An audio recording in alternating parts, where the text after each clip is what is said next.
I took a stroll down a street called Straight. Met a medicine man about a third of the way.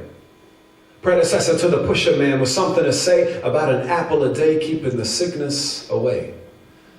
I valued his advice at face at first, till he enlightened me to how precisely nature works. Giving us citrus fruits in wintertime for vitamin C. Just met each other, but I'm already invited for tea. SubhanAllah, as fate would have it, he and I turn out to be related. A small world's even smaller when you're Arab, ain't it?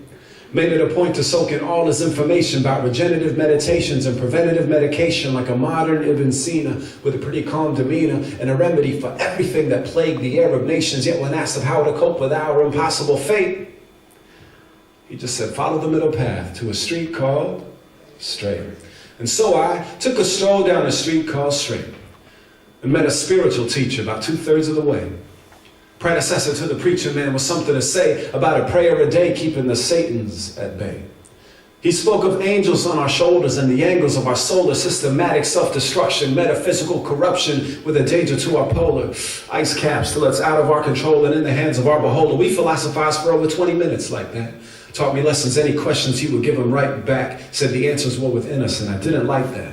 But I realized later why he did it like that. See, I had so much more to learn. The clock was ticking, couldn't stall. Committed his words to memory. His wisdom was enthralling. Yet when asking him, what was the most important to recall?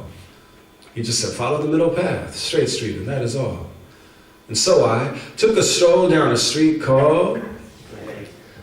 Met a carpenter hard at work at the end of the way. Predecessor to the architect with something to say about not doing tomorrow, it should be finished today. See, he manipulated wood and metal till it followed function, building all through Via Recta and Carter Maximus Junction. Something told me he was wise beyond his years. I had a feeling from the way that he'd exposed the beams and ornamented ceilings with an ambidextrous half, nonchalantly jest and laugh, saying that my Western education made it hard to grasp his connection to the past, deep-rooted in his craft, but was more than willing to share with me these tools he knew I lacked, and for that I would be grateful. Learning how to build the monumental for the playful and the humble for the faithful. Yet when asked how we'd stack against our impossible odds, he just said, follow the middle path, Straight Street to the gods. Thank you.